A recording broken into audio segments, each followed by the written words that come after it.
నామమునకు మహిమ చెల్లును గాక. ప్రతినిత్యం వాగ్దానం చూస్తున్నారు, అనేకులకి వాగ్దానం షేర్ చేయండి. ప్రతినిత్యం ఈ వాగ్దానం మిమ్మల్ని, మీ జీవితాలను బలపరుస్తుంది. 94వ కీర్తన 14వ వాక్యాన్ని ప్రభు ఈవేళ మనకు వాగ్దానం ఇస్తున్నారు. యెహోవా తన ప్రజలను ఎడబాయువాడు కాడు, తన స్వాస్యమును విడనాడువాడు కాడు. దేవునికి స్తోత్రం. ఈ మాట ఎప్పుడు కూడా మనల్ని ధైర్యపరుస్తూ ఉంటుంది. అందరూ చేయి విడిచిపెట్టేస్తారు కదా. ఈ వాగ్దానం చూస్తున్నా, నిన్ను అందరూ చేయి విడిచిపెట్టేశారు. ఎవరు నీకు లేరు. ఆదరణ లేని స్థితి, బాధ లేని స్థితి, వేదన కలిగిన స్థితి, దుఃఖపడిన స్థితి, ఎవరు ప్రేమించక, ఎవరు ఆదరించక నలిగిపోయిన స్థితి, గతులు ఎన్నో నీ జీవితంలో ఉన్నాయి. కానీ మనుషుల ప్రేమ అది స్వార్థంతో కూడింది అయినప్పటికీ దేవుని ప్రేమ మాత్రం అది శాశ్వతమైన ప్రేమ. దేవునికి స్తోత్రం. చాలా శాశ్వతమైనది ఆ ప్రేమ. ఆ ప్రేమను బట్టి నిన్ను ప్రేమిస్తూ ఆయన ఏమని చెప్తున్నాడు అంటే, నువ్వు నా బిడ్డవు అంటున్నాడు. ఎవరైనా ఈ రోడ్డు అంటే చాలా మంది వెళ్తుంటారు. ఈ ప్రజలు నా వాళ్ళు అని ఎవరన్నా ధైర్యంగా చెప్పగలరంటారా? చెప్పలేరు. భూమి మీద ఎవరు కూడా తోటి వ్యక్తులను నా ప్రజలు, నా వ్యక్తులను ఎవరు చెప్పలేరు. కానీ ప్రభు ఎప్పుడు కూడా ఎవరి విషయంలో అయినా సరే నా వ్యక్తులు కాదు, నా వారు కాదని ప్రభు ఎవరిని ఎప్పుడు అనలేదు. కానీ ఆయన అన్న మాట ఏంటంటే, నా ప్రజలు, నా ప్రజలు, నా ప్రజలు అన్నాడు. మనం అందరం ఆయన ప్రజలం. ఈరోజు మనం ఈ ఉచితమైన కనికరం పొందాము అని అంటే అది ఆయన ప్రజలం కాబట్టి. ఈ వాగ్దానం చూస్తున్న నీతో అదే చెప్తున్నాను.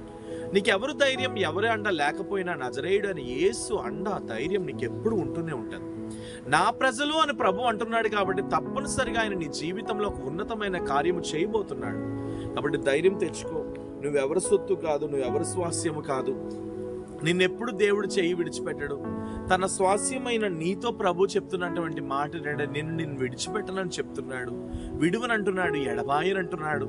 స్వాస్యం అనగా సొంతం అని అర్థం. కాబట్టి నువ్వు నీ జీవితంలో నువ్వెవరికి సొంతం అని అనుకోకపోయినా యేసు ప్రభువుకు మాత్రం నువ్వు ఎప్పుడు సొంతమై ఉన్నావు. Praise the lord. యేసు ప్రభువుకు మాత్రం నువ్వు ఎప్పుడు సొంతం. యేసు ప్రభువుకు మాత్రం నువ్వు ఎప్పుడు ఇష్టం ఆయనకి. అందుకనే కదా ప్రతి ఆపదలో, ప్రతి చిక్కుముడుల్లో, ప్రతి వేదనకరమైన సమయాల్లో నిన్ను ప్రేమిస్తూ, నిన్ను ఆదరిస్తూ, నిన్ను కనికరపడుతున్న ఆ దేవుని వైపు నువ్వు ఎప్పుడు చూస్తున్నావు. కాబట్టి ప్రియ దేవుని బిడ్డ, నువ్వు ధైర్యం తెచ్చుకో. తగిన శక్తిని దేవుడు నీకు అనుగ్రహించబోతున్నాడు. నేను అనేకులకు ఆశీర్వాదకరంగా రాబోయే దినములలో మార్చబోతున్నాడు. వాడు ధైర్యం తెచ్చుకో. ప్రభు కృప నీతో ఉన్నది, ప్రభు ధైర్యం నీతో ఉన్నది. ఆయన ఎప్పుడు తన ప్రజలను ఎడబాయువాడు కాడు, తన స్వాస్యమును విడనాడువాడు కాడు. ప్రభువా స్తోత్రం.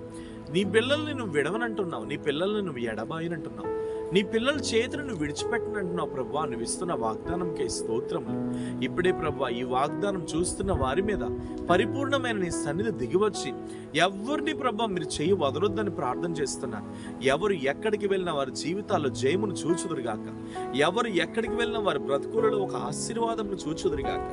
ఎవరు ఎక్కడికి వెళ్ళినా వారి జీవితంలో ఒక ఉన్నతమైన కృపను పొందుకుందురుగాక. యేసునామము తగిన మహిమను మీరు ఉంచమని ప్రార్థిస్తూ, మీరే తాకమని బలపరచమని, ఈ వాగ్దానం చూస్తున్న వారు మీ సొత్తు కాబట్టి వారు ఎక్కడికి వెళ్ళినా తగిన ధైర్యం నువ్వని ప్రార్థిస్తూ యేసునామమున అడుగుచున్నాను తండ్రి.